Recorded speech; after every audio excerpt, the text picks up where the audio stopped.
Welcome to Leading Out Loud with Dr. Chantell Manahan, the podcast where we amplify authentic voices, bold ideas, and real impact in education.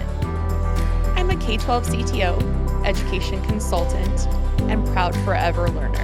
And I believe leadership gets better when we share what works, what's hard, and what's possible. So let's dive into stories and strategies from the leaders shaping the future of schools, one conversation at a time. Welcome. Thanks for being here today. I'm thrilled today to have as my guest, Allison Reid. She is the Senior Director of Digital Learning and Libraries for Wake County Public Schools. She leads cross-functional teams to design and implement digital learning initiatives that significantly enhance educator capacity and directly support 160,000 and more students across 200 schools.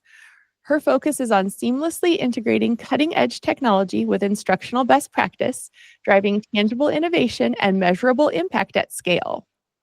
Thanks for being here today, Allison. Thank you for having me. It's good to see you. Good to see you too. Well, Allison, I always love starting with this question. What drew you to this intersection of technology and education? What's your origin story? Sure. I think everybody has a unique origin story. We never all seem to travel the same path. So I began my career as an English and a theater teacher, and I loved just reaching students and helping to inspire creativity and collaboration, storytelling.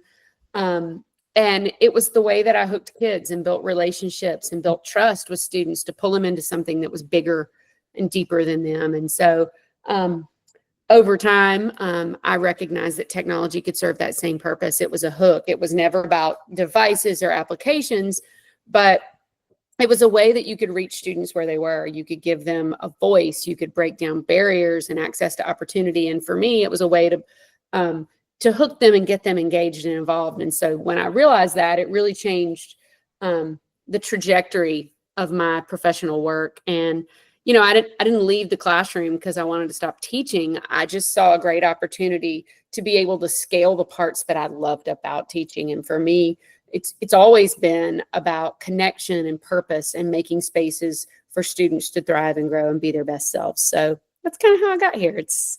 Technology is an amplifier. And that is something that always just drew me to that intersection of ed and tech.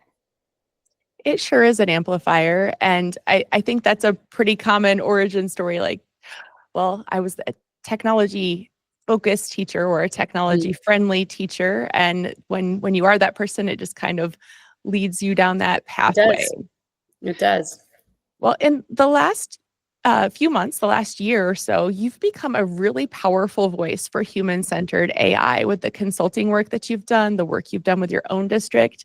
What does that mean to you in the context of K-12 education? Give the listeners a little bit of information about that. Sure. Thank you. I think first and foremost, it means that we start with people and not products. Human-centered AI should respect teacher judgment.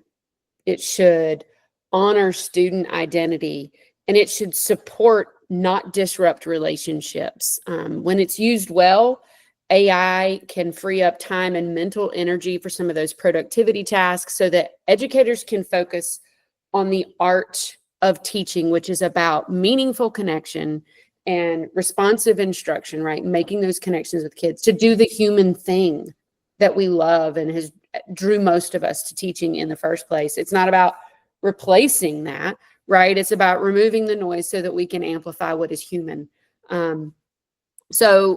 To do that requires some intentional design. It requires some clear boundaries and systems that are built with educators in mind, like building systems with educators instead of doing things to them and handing them products that are not, influenced by that. And so I just think that it can help us reflect and personalize and support kids, but it should never replace human judgment. We always want that human in the loop. AI can amplify what is good in our systems, but we don't want to focus on automating the parts that are broken and not so great. So that's sort of the angle that I usually come from when I talk about that. Let's be honest, AI can feel like a buzzword still, even today, or even a boogeyman for educators. Yeah. It's a little bit scary. How do you like to introduce it in ways that feel empowering and grounded in people, not just products? What are the tactics and techniques you use? Yeah, I think anybody that comes to the conversation and talks about all the really great things that AI can do and like even begins the conversation with tools has missed the point. It's always about what problem are we trying to solve? Technology, AI, or any kind of technology is not always the best solution for every problem, right? And if you don't know what problem you're trying to solve, then this is just some new shiny thing that is just going to be noise, right? And so what is actually working and how do we amplify? If you can lead with values and not features, I think it's a much easier conversation to begin. I mean, AI can close opportunity gaps. And it's something that can give kids access to knowledge they would not otherwise have. And so beginning with things that you know is kind of a universal belief of teachers. Like, what is the promise of every student? Not having a deficit mindset that our students can't or they'll do something bad or any of those sorts of things. Like, what do you want for your students? Maybe what you want for them can't be amplified with technology or AI.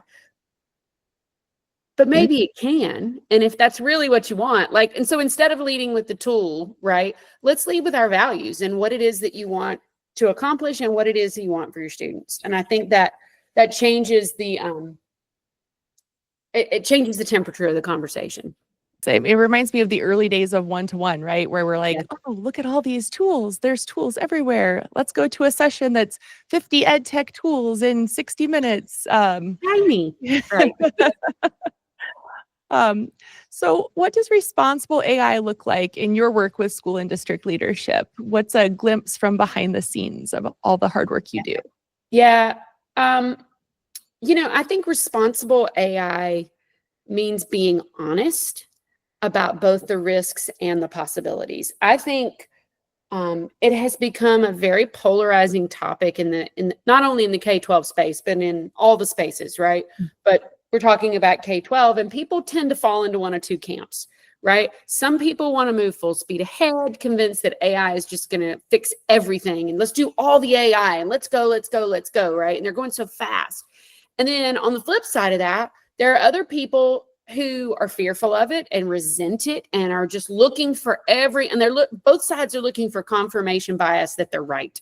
And both sides, when they are firmly in one camp or the other and don't have an open mind to look at it responsibly, both of those things are irresponsible, quite frankly, and both are wrong. And so I think responsibility lives in the middle. It means that we ask honestly, okay, so what could go wrong?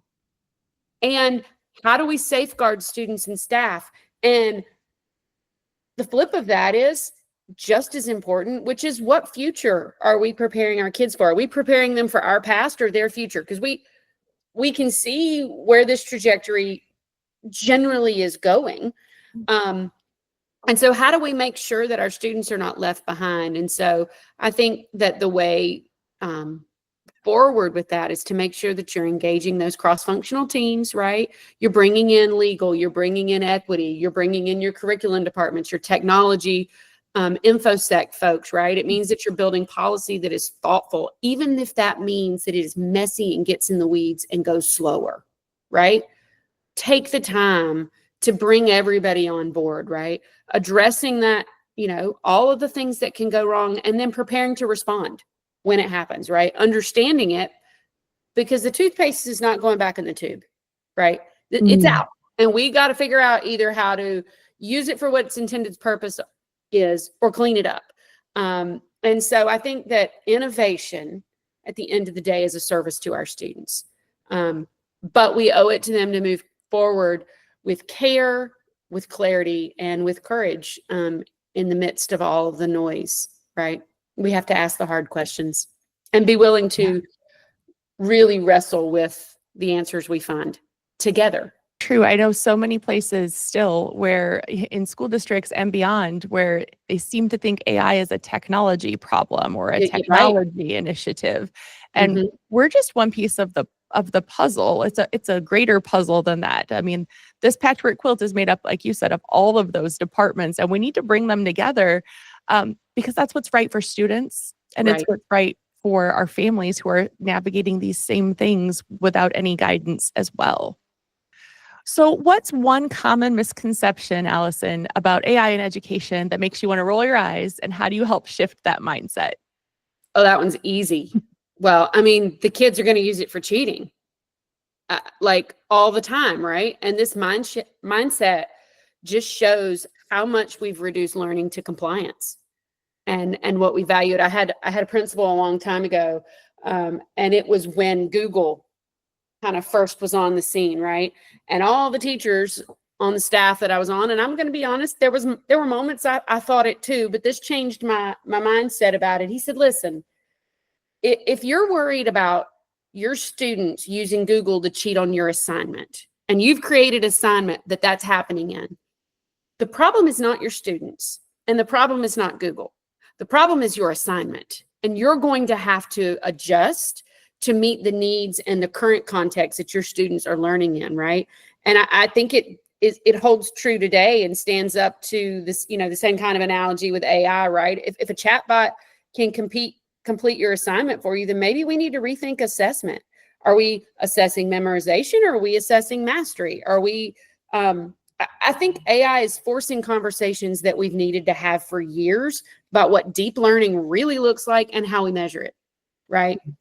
And to be honest, Chantell, I try not to frame the conversation around cheating, because words matter, and that just focusing and giving more airtime to cheating with AI helps reinforce a deficit mindset of all the bad things that could happen with AI. And it also makes a whole lot of assumptions about kids, right? Mm-hmm. And so when I work with districts, I try to talk about academic integrity, because that is much more multifaceted. And it's a much more meaningful frame that you can be more proactive about, right? That pushes us to ask, what does integrity look like today as we learn? And how do we build a culture that values critical thinking, originality, and the use of tools, right? That there's a Stanford study that was done over the course of many years that surveyed students and asked them whether or not they had a propensity to cheat, right? And in like the 80s, and I'm like ultra distilling this thing down, but in the 80s, about 70% of kids said that, yeah, they were prone to cheat on an assignment when given the opportunity. And so they did it again in the late 90s. It was about 70%. And then they did it again when Google came out and the internet was a thing, right? You want to guess? About 70%. And they did it again a few years ago. And guess what? After generative AI had hit the scene, about 70%. Because cheating isn't a technical problem, it's a human one.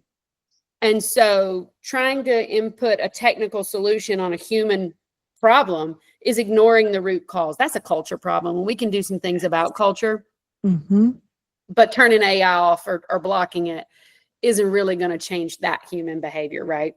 I think you're right about academic integrity, because I don't think kids set out to cheat. They want to succeed, and they want to succeed in the shortest path from Y to Z, right? Yeah.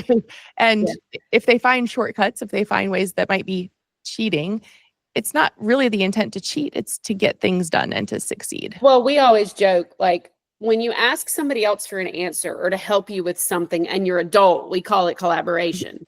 But when kids do it, we call it cheating, right? And so there's a little bit of a double standard too, because we have so many teachers and leaders in schools that are embracing these tools and yet not wanting to use them with students. And to be fair, I said we have to look at the risks and the possibilities, and we do need to look at both. And we need to be reasonable about what is appropriate use at different age levels and in what ways and with what guardrails, right? But a double standard doesn't seem to be a way to build trust with our communities or our students.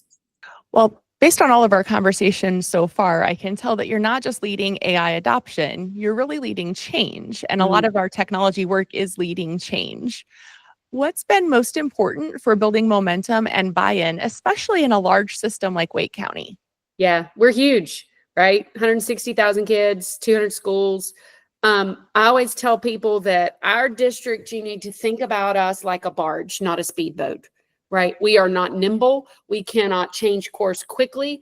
But I'm going to tell you something. Once we get going in the right direction, we are incredibly powerful and can move a whole lot of folks down the river or through the water. And so we have to be really careful and thoughtful about how we roll things out. And we can't afford to move too fast without clarity. And so one of the ways that we do that is try to begin by empowering leaders at all levels, right?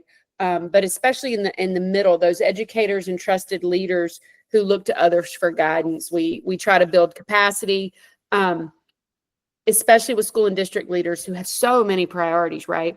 Because if we just focus on the teachers and their leaders don't understand, embrace, and support, then that's really going to be short-sighted and not going to have lasting change. And then the flip of that is that if we only pour into the leaders, then the teachers are going to get out ahead because they're already doing this work. You know, with lack of leadership from us, they're going to keep going down the road anyway. And so I guess the last thing in terms of momentum is that transparency matters, right? There's a fine line. You can't bring a million voices and stakeholders into every decision, but we do owe our community clarity. What we're doing it, why we're doing it, and what we are and aren't expecting of our educators, right? There was one of our news outlets did an article saying that we were now teaching it in every class, which was, I mean, it was a great little tagline, right? But that was not exactly true. We were allowing it in places. And so the community wants to know. And in the absence of information, people make things up. So Absolutely. you have to communicate early and often and be transparent with your community. So it depends, you know, momentum depends in any district, but especially a large district. It depends on alignment and trust and communication just as much as it does innovation. So start small, be smart, and just keep pushing forward. We got to have strategy and build resilience as we go. Yeah, and you alluded to this with your news outlet story there, but change is rarely smooth, despite the way you try to be transparent, despite the way you try to communicate. It's definitely, you know, rough waters. Can you share a time when you hit some resistance, and then how you navigated that without losing steam or losing relationships? Well, I can't promise you that I didn't lose steam, that there haven't been times that I didn't lose steam. You know, I think it's interesting in the field of ed tech. While I don't think there's been anything quite as disruptive as AI, there are new shiny things that hit our peripheries over time. And one of the things that I have noticed is that sometimes isn't in the form of outright opposition. Sometimes it comes from competition. When something is new and high profile and exciting, like AI is, people naturally want to lead it, right? But in the rush to own a space, sometimes collaboration gets lost, and that actually slows the work down. People can get irrational or territorial, and when that happens, kids lose, right? When the adults get ahead of themselves or focus on themselves too much, when we stop working together towards shared goals and start operating in silos because we all want to claim ownership of, you know, whatever this new thing is. And I've seen that, right? It's hard. You know, how do you navigate those waters, right? When I've seen it personally, I try to take a step back and check myself, right? And try to figure out, am I frustrated right now because of my ego? Because I'm frustrated that this is not going the way I planned it? Or am I frustrated because something isn't the right choice for students? And my answer is usually enough to give me the direction to figure out what my next move is. If you can focus on building alliances, being patient, which is hard with AI because it's moving so quickly, right? But you got to be patient if you want to move a large body of people through a huge change like this. And remembering, I mean, you got to remember that this is going to take a while. This is a long game thing, right? And leading through resistance often means listening more than talking. Being transparent, like I said, about your intention, and then being rooted in service to students and staff and not the recognition of owning, you know, an initiative. And that's how you keep moving the work forward when you don't care who gets credit. It's amazing how much quicker and smoother things can go.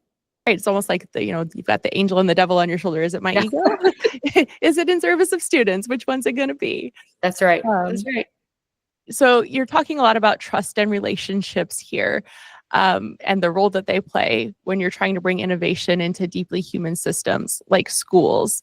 Any other words about the importance of those relationships and that trust? I would just say that, I think this is a Brene Brown quote, but clear is kind. Vagaries is not particularly helpful for people. And as I said earlier, if in the absence of information, people make things up, not because they're bad people, but because they're human and they need to be able to figure out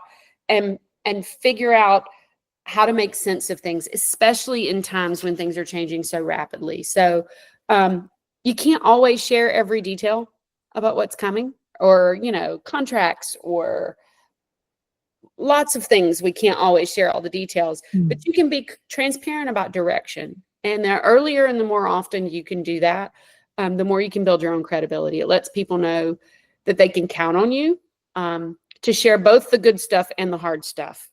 Otherwise, you just come across like a pushy salesman when you only share when there's something that makes you look great, right? Oh, yeah. I think it helps not just in your own teams, but tech can't move faster than trust, and so it's super important that you build that, and people will follow you through ambiguity and adversity if they believe that you see them and that you're not going to leave them behind or in the dark. I think you just hit the mic drop quote there. Like, tech can't move faster than trust. Yeah, it's such true. wise words. Yeah, very true. All right, time for a little real talk here. Okay. What's a tech fail or an AI moment that totally didn't go as planned, but taught you something anyway? And bonus points if it made you laugh. Well, I have to laugh or I would just cry and not survive this. But I mean, I try not to call out specific tools or situation because context always matters, right? Sometimes a really fabulous product isn't the right fit for a district's needs, or maybe an ecosystem's not ready, or maybe staffing's not aligned, or maybe it's just the time is off. Great product, great district, wrong time, right? Because of competing initiatives or whatever. And then, other times, sometimes vendors overpromise and underdeliver. Heck, sometimes districts overpromise and underdeliver, right? And it's just real. But when it happens, I come back to the core question, right? What problem were we trying to solve? And if we can't name that clearly, it's easy to get distracted by features instead of outcomes. It's so easy to inadvertently set an initiative on a trajectory for failure when you get caught up in the weeds of features and things and you forget your why and you forget what it is you're trying to do. And so the worst thing you can do in those moments when you start to see an initiative go poorly is to double down because of pride, right? It's okay to pivot. Sometimes it's critical that you do for the benefit of students. It doesn't mean that everybody fails. It means we're learning. And so having a sense of humor definitely helps with that. But so does humility. At the end of the day, it's about doing what's right for students, not proving that we were right. And so humor definitely keeps me grounded. It's a survival skill. Good gracious. I also tend to be pretty self-deprecating when I mess up with my own staff, which happens a lot. I think that modeling that for your own staff is makes it okay for them to talk about failures openly. It makes it okay for them to come to me when something's going off the rails and they got to figure out, how to pivot. As long as we're learning and growing from our failures and things that didn't go the way we planned, and as long as it's a place where there can be dialogue and we can learn from each other, I think we're doing okay. But true talk, you got to laugh because sometimes you cannot make this stuff up. The crazy things that go wrong. True. And I think you're so right about modeling that for your own staff, because you have to have those open lines of communication. I mean, it comes back to communication again. Yeah. And they have to feel like they can, trust you when they need that help or when something's not going right. And if you model that for them, then they know it's okay. You have to be the safe place where Yep. they can go and have that conversation, even Mhm. as adults. Well, Allison, tech leadership often gets painted as all tools, tasks, spreadsheets. But our conversation today, you lead with heart. How do you stay rooted in humanity while still moving toward innovation? Whew. One of the things that I find that grounds people, whether I'm working with a district or through my consulting work or even within my own system, is pulling away from the noise, right? It is so easy to get overwhelmed by tools and trends and decisions. If you've never gone on the vendor floor at an edtech conference and seen the miles and miles of vendors and all of it is overwhelming, right? And I've already said it like 2 or 3 times, so I hope it's obvious that this is real talk for me. I always come back to that question. What problem are you trying to solve? It's my blinders to make sure that I am not getting swept up in the shiny, right? And if I can't name the problem, I am chasing noise. And that is a simple thing that regrounds people. And even when we name it, sometimes the problem is not technical, it's human, and therefore doesn't require a technical solution. Right? Yes. It's just like running around with a hammer looking for a nail, right? When what sometimes you need is a screwdriver, and a hammer is not going to help you, right? AI may help with some of those problems, but it's not a silver bullet. And so we have to be brave enough. And this is hard, by the way, when you're a technology person. We have to be brave enough when we evaluate the context and figure out, looking at a problem statement, brave enough to say, this one does not require a technology solution. The best solution for this is maybe sitting down and having a hard conversation. The best solution for this is engaging our partners across the district in counseling and student services or curriculum or whatever. We don't have alignment. This is a human problem, right? And I think that helps us to be really focused on purpose and lead with context. Knowing when to reach for innovation and not just to reach for something shiny because it's new. Just because you can doesn't mean you should, right? And so I try to protect what matters most and stay focused on the fact that we serve humans, we serve students and our staff. And just remembering with that kind of helps lead without so much hype for this stuff, and just try to slow down and connect to people. Allison, there are a lot of district leaders, technology directors, superintendents, curriculum leaders listening who want to start with human-centered AI. Maybe they've been a little hesitant. Maybe it's still very scary to them. Where would you suggest they begin? And what mindset do you think matters most as they begin their journey? Yeah, good question. Happens all the time. Multi-million-dollar industry, right? And I think we have to start with questions, not answers.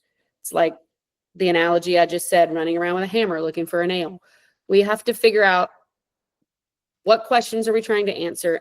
As a district, you need to build guiding principles, what you believe at the heart and the root about AI, and use those as the foundation for any decisions before you begin purchasing tools, right? Shifting your mindset from fear to discernment, not fear to being open to everything, right? And shifting it from control to curiosity.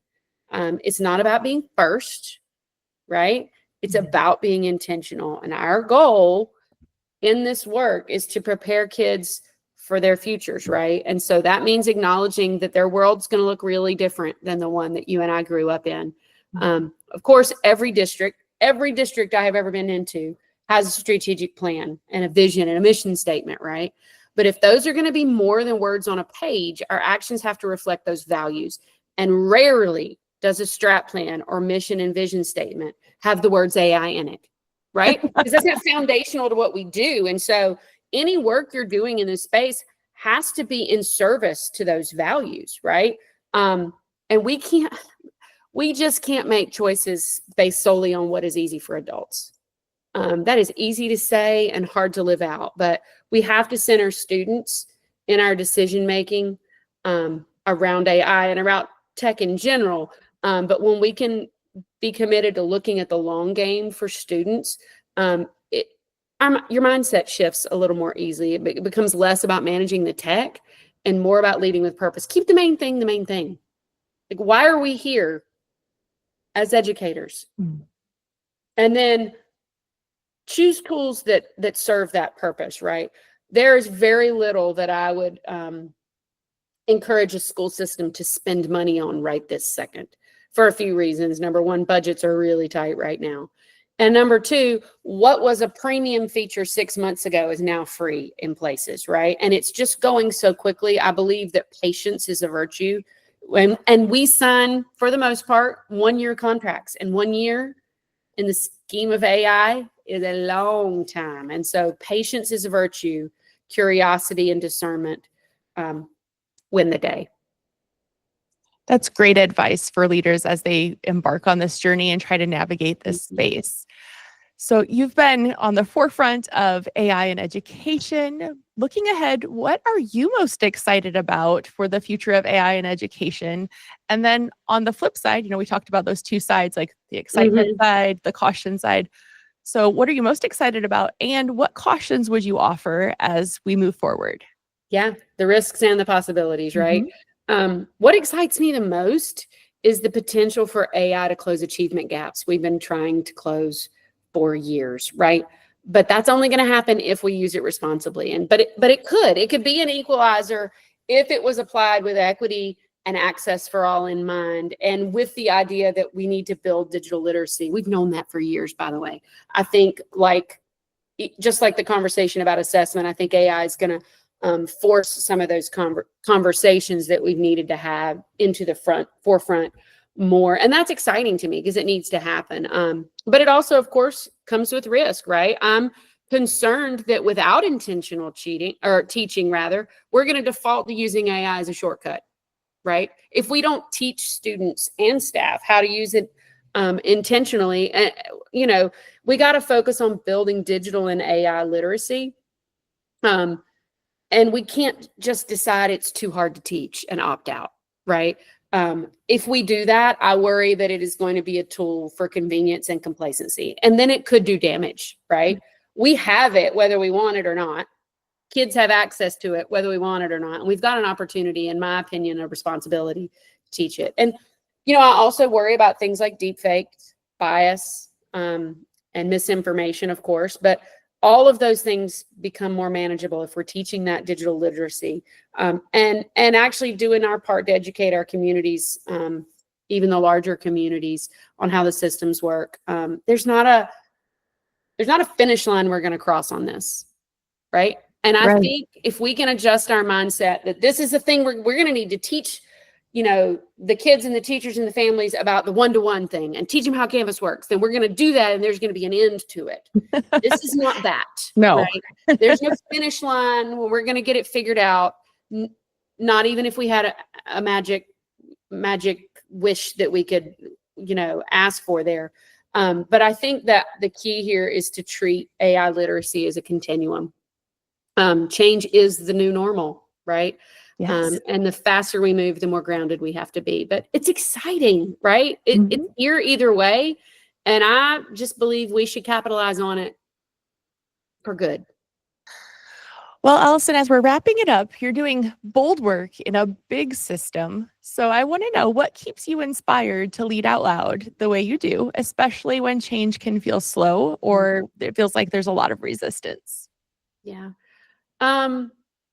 A couple things. I have the greatest team. I work with a team of folks in my district who are all smarter than me. And they're brilliant human beings who are workhorses, and they make me proud every day. And when I get frustrated, I look at the work they've done and how they have moved mountains with plastic beach shovels, because that's what they've been equipped with. And they make me so stinking proud I can hardly stand it, right? And when change feels slow, I look back on all that they've accomplished. And, the other piece of that is I have three adult children, and I look at how much their lives have changed from when they started kindergarten, going through college and moving into their adult lives, right? And man, as educators, we did that. And so I think it's there's some duality there that I want to keep moving this work forward and stay engaged because my team is so amazing and they deserve it and they can do it. And then I look at my own children as the beneficiaries of work of people like my team, that I've been so fortunate and blessed to lead. You know, it's easy to get overwhelmed by the darkness and all that is going wrong right now. But I believe that joy is a choice. And to manifest that joy in your life, we have to take stock sometimes of how far we've come and how much, for the good and for the bad, right? I mean, like, because those lessons teach us things, how much things have changed for the good and for the better. And so when you get discouraged that things aren't working the way you think they should, or moving as quickly as you think they should, looking back helps reground you and reset your perspective on that. Things that I once thought were impossible, were never going to happen, are now realities that we almost take for granted, right? And I genuinely believe that the best is still ahead of us, and the work is worth it. And we have so many good partners to move things forward. We do. I think you really hit on something there, like the power of a team is huge in our space, in our work, not just in ed tech, but in education in general. And then we tend to do a terrible job of celebrations in education. And I think you hit on that, touched on that a little bit, but you do have to take some time and reflect, like, where were we? Where have we come from? Okay, now let's ground that in where are we going? Great advice to all of those, still all of us working together through, like, as you said, what can seem like dark times. Yeah. All right. For Well, sure. Allison, anything else you want to share about your work, about AI in education? Just this, that I think being part of a community of supportive practitioners is key to survival and moving this forward. The work that you're doing with podcasts, the work of many of the organizations that you and I are both part of, with COSIN and ISTE and RTM. And I mean, there's long list of all the state affiliate work that's happening. I think our community